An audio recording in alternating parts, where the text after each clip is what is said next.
India चलाक लूमड़ी का इमरान खान और आईएसआई पर खुला वार। दरअसल पाकिस्तान के पत्रकार अरशद शरीफ की 23 अक्टूबर को कीनिया में हत्या कर दी गई थी। अरशद शरीफ को इमरान खान का बेहद करीबी माना जाता था और यह सब कुछ होने के बावजूद यह कहा जाता है कि भारत के मुकाबले पाकिस्तान ज्यादा सुरक्षित है। इसलिए विश्लेषण की शुरुआत में जिस एजेंसी का हमने नाम लिया था, हमने कहा था कि उसके सर्वे रिपोर्ट पर हम चर्चा नहीं करेंगे क्योंकि वो अपने सर्वे में यह बता रहा है कि हिंदुस्तान से ज्यादा महफूज जगह पाकिस्तान है। अब सोचिए, क्या इस सर्वे का जिक्र करना भी जरूरी है? लेकिन यह बताना जरूरी था क्योंकि पाकिस्तान किस तरह से झूठ का सहारा लेकर हिंदुस्तान के खिलाफ एजेंडा चलाता है वो इस सर्वे में भी पता चला। वैसे पत्रकार की हत्या पर इमरान खान का आरोप यह भी है कि आईएसआई का इमरान को लेकर जो खुलासा हुआ और आईएसआई पर इमरान खान का जो बयान आया, आज आपको हम वो सब कुछ सुनवाने वाले हैं जिससे आप ये समझ पाएंगे कि पाकिस्तान का लोकतंत्र कैसे दुनिया का सबसे बड़ा कॉमेडी शो है।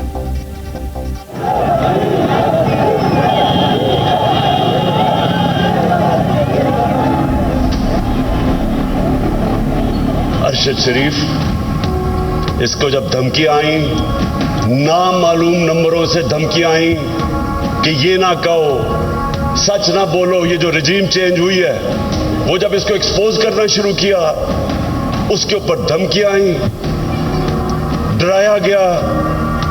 फिर मुझे इंफॉर्मेशन आई कि इसको मारने लगे हैं। उसके घर में घुस के उन्होंने डराया उसको, उसकी फैमिली के सामने बाहर गाड़ियां खड़ी होती थी, डराते थे सिर्फ इसलिए कि वो सच ना बोले। उसका कोई एजेंडा नहीं था। मैंने उसको कहा कि तुम मुल्क से बाहर चले जाओ। पहली दफा नहीं माना, फिर मैंने उसको बताया कि मुझे इंफॉर्मेशन है, जिस तरह मुझे इंफॉर्मेशन अपने ऊपर थी कि मुझे भी वो 4 बंद कमरों में जिन्होंने फैसला किया था मुझे मारने का, मैंने उसको बताया। ये जरूर पूछना चाहता हूं कि अगर आपका दिल मुतमईन है कि आपका सुपा सलार गद्दार है, मीर जाफर है, तो माजी करीब में इतनी तारीफों के पुल क्यों बांधते थे आप? अगर आप समझते हैं कि आपका सुपा सलार गद्दार है, मीर जाफर है, तो उसकी मुद्दत मुलाजमत में इतनी तोसी क्यों दे रहे हैं? अजीब बात है, आप समझते हैं सुपा सलार गद्दार है, लेकिन आप उन्हें कह रहे हैं कि पूरी ज़िंदगी के लिए अगर आपने इस मुलाजमत में रहना तो रहें। और अगर वो वाकई आपकी नज़र में गद्दार है, आपकी सोच में गद्दार है, तो फिर आज भी उनसे पसे पर्दा क्यों मिलते हैं? मुझे आपके मिलने पे एतराज़ नहीं है, आप मिलिए, ये हमारा फ़र्ज़ है इस मुल्क के हर शहरी की आवाज़ पे लब्बैक कहना। लेकिन ये ना करें कि आप रात की खामोशी में बंद दरवाज़ों के पीछे हमें मिलें, अपनी आइनी गैर आइनी ख्वाहिशात का इज़हार करें, वो भी आपका हक है। लेकिन ये नहीं हो सकता कि दिन की रोशनी में उसी बंदे को आप गद्दार कहें। आपकी कौलो फेल में, फिक्र तदब्बर में इतना खुला, इतना बड़ा तजाद ठीक नहीं।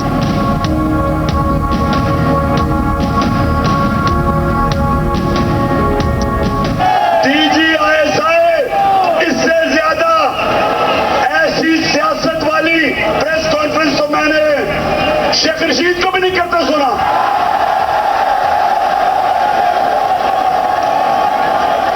और मैं आपने गैर जानबदार नहीं रहे सियासत। उस प्रेस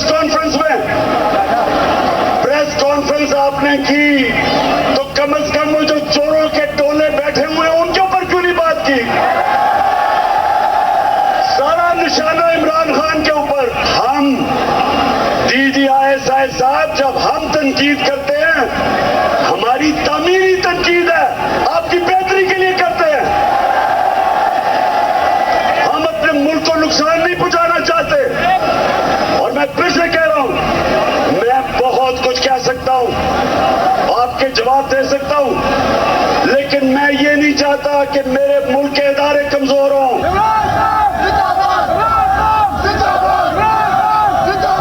ये जो लांछन, ये जो एलिगेशंस हैं इमरान खान की, इनका पाकिस्तान के अंदर आम आवाम में काफी इम्पैक्ट पड़ा है, क्योंकि ये असली तो सब जानते हैं ना कि पाकिस्तान की आर्मी और पाकिस्तान की ISI अमेरिका के सांठगांठ में, अमेरिका के साथ अपनी पॉलिसीज चलाती है, जिसके चलते उसकी ताकत बनी रहे, पॉलिटिकल दबदबा बना रहे और पैसे आते रहे। अब ये असलियत बात आ गई है। तो इसके चलते अब कोई भी इंसिडेंट अगर होता है तो तेजी से अब प्रेशर पड़ रहा है पाकिस्तान की आर्मी के ऊपर और आईएसआई के ऊपर भी। यानी कल तक ये सब मिलकर आपस में पाकिस्तान में सरकार चला रहे थे, आपस में मिलकर सरकार चला रहे थे, और आज एक दूसरे के ऊपर आरोप लगा रहे हैं, क्योंकि इमरान खान और सेना के बीच में सब कुछ सही नहीं रहा और उसके बाद उनकी दूरियां बढ़ गई। लेकिन पाकिस्तान की आवाम ने हमेशा दिक्कतों का सामना किया है, ये बात सच्चाई में है। और जो भी सत्ता में रहा उसने क्या किया, सिर्फ पैसों की लूट मचाई है। अब आपको एक वीडियो दिखाते हैं। इस वीडियो में देखिए कि कैसे इमरान खान को पाकिस्तान में लोग चोर चोर कह रहे हैं। दरअसल इमरान खान लाहौर में एक जनसभा को संबोधित करने गए थे और इस दौरान लोगों ने उन्हें घड़ी चोर कहकर उनका स्वागत किया। अब आप बताइए कि ये पाकिस्तान के पूर्व प्रधानमंत्री का हाल है। देश के आवाम के सामने जब जाते हैं तो उन्हें चोर चोर कहकर उनका अभिवादन किया जाता है, और वही आवाम अगर विदेशों में भी उन नेताओं से मिलती है तो वहां भी उनकी यही स्थिति रहती है। तो क्या आप दुनिया भर में भी एजेंसियां और देश के ये जो डिजाइनर पत्रकार हैं उनको अभी भी लगता है कि पाकिस्तान की रैंकिंग भारत से ज्यादा है? कहते हैं सच हमेशा सूरज की तरह चमकता है, और ऐसा ही भारत के संदर्भ में है, जिसकी पूरी दुनिया में तारीफ हो रही है, जिसका लोकतंत्र पूरी दुनिया के लिए एक उदाहरण है। जबकि पाकिस्तान ऐसा देश है जहां सेना जब चाहे सरकार को बदल देती है। वहां प्रधानमंत्री जनता के वोट से नहीं, सेना के भरोसे चलता है। और आजकल सेना इमरान खान से नाराज है, इसलिए इमरान खान हाशिए पर है। पाकिस्तान में अगले साल चुनाव होने वाले हैं और इमरान खान को उम्मीद है कि इस मार्च से सत्ता में उनकी वापसी हो जाएगी। वैसे इस साल जब इमरान खान ने सत्ता जाने के बाद मार्च निकाला था तो ये मार्च हिंसक भी हो गई थी, और नतीजा ये हुआ कि मार्च को बीच में ही रोक दिया गया था। इस बार भी इमरान खान का मार्च कितनी दूर चलेगा वो सेना ही तय करेगी। वैसे हंगर इंडेक्स और सुरक्षा के मामले में भारत से ज्यादा रेटिंग पाने वाले पाकिस्तान को लेकर जिन लोगों को विशेष प्रेम है उन्हें एक बार घूमने के लिए पाकिस्तान जरूर जाना चाहिए। होकर आइए पाकिस्तान, फिर लोकतंत्र और सेना तंत्र का चरित्र पता चलेगा। वैसे मेरे लिए तो सारे जहां से अच्छा हिंदुस्तान हमारा है।